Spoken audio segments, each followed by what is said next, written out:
Welcome to Sandhind, the Sanathani Hindu Dharma. This is Swami Medhadidi Agneya. Now, we will discuss in this video in detail the situations that block the Hindus from attaining the Purusharthas expounded by the founding fathers of Hindu religion, that is Sanatana Dharma, as objectives of human life. As you may be knowing by now, for a better understanding of Sandhind, it can also be explained as the combined and revitalized format of Sanatana Dharma and Hindu religion as conceived by the Vedic forefathers. And it happens to be the panacea for all the maladies that Hindu religion or Sanatana Dharma currently confronts. The Sandhind was conceived in the backdrop of the degeneration of Sanatana Dharma observed in every sphere of life.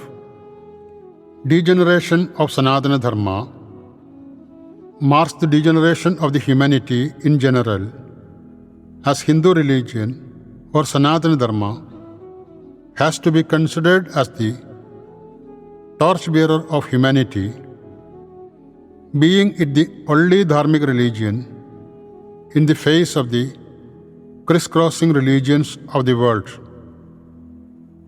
As any sensible Sanathani would agree, corrections or revitalizations were overdue on various facets of way of life of Hindu religion or Sanatana Dharma.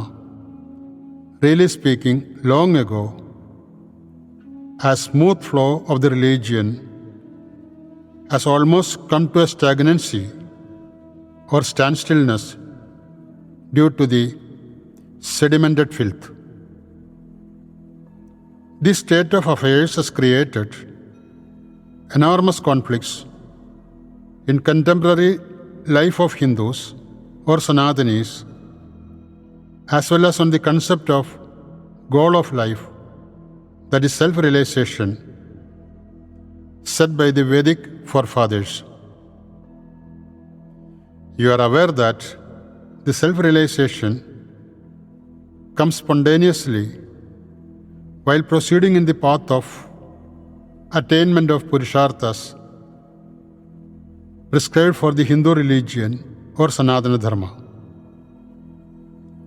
Realization as such has become something totally unthinkable or unattainable in the contemporary state of this religion.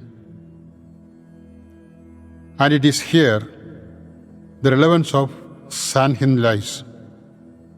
In broader sense, the works of Sandhind are logical continuation of the works initiated by Acharya Adi Shankara, Swami Vivekananda, and so on, related to the revitalization and renaissance of Hindu religion, but with the difference of more targetedness and objectivity. Sandhind believes in the existence of peaceful and contented societies, as only in such societies the ultimate objective of life can be probed into, and therefore is a voracious votary of non-violence and durable peace in the human societies. Sandhind respects every religion and prefer to view every religion as an endeavor or expression formed in the name of the same ultimate reality which is behind the existence of this universe and living beings, of course, from varying perspectives. During the hitherto life, I had ample occasions to discuss about the problematic situation of Hindu religion, that is Sanatana Dharma, with diversified groups of Hindu brethren. In almost all those occasions, it was their common viewpoint that the Hindu religion was passing through a precarious and problematic situation owing to a wide range of reasons.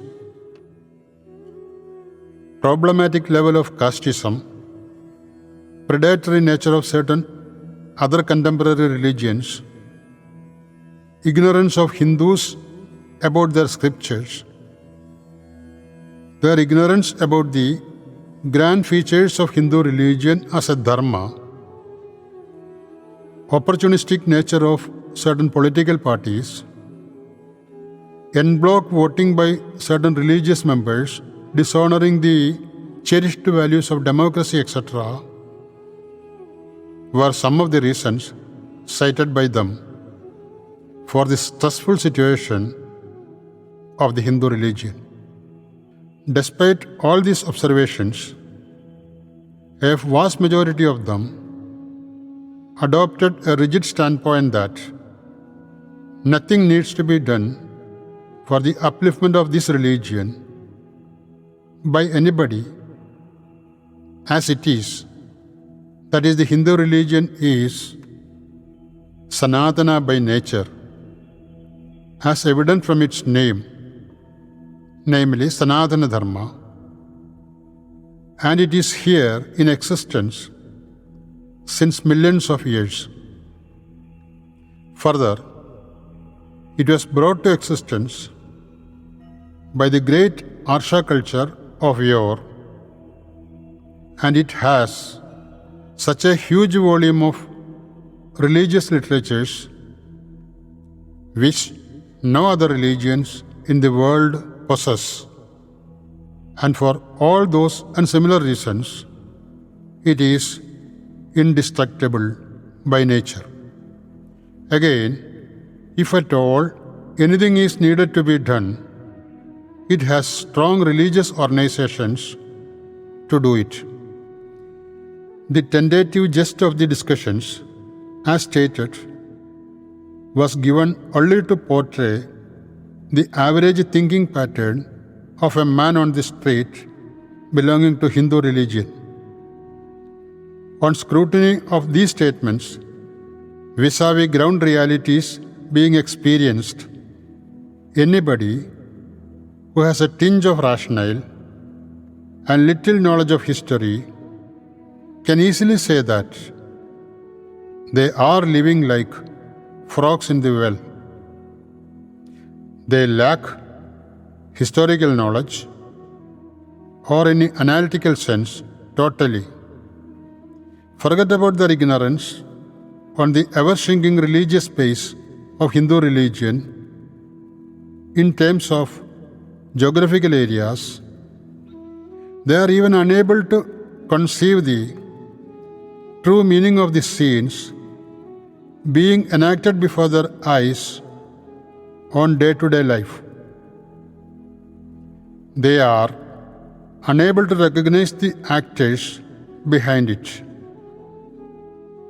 They do not even understand the fact that religious organizations are not substitutes for religions, and renaissance of a religion cannot be brought about by any religious organizations that concentrate on protecting the conservatism or status quo ante of religions with its brute physical or political strength or maneuvering.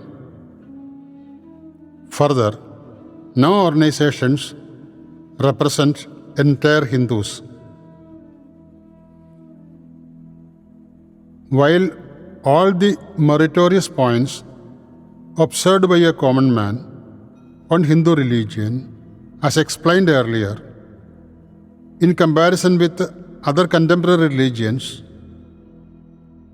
need to be accepted as facts, it remains to be found out as to what are the aspects that make its, that is Hindu religions, existence and survival still in peril.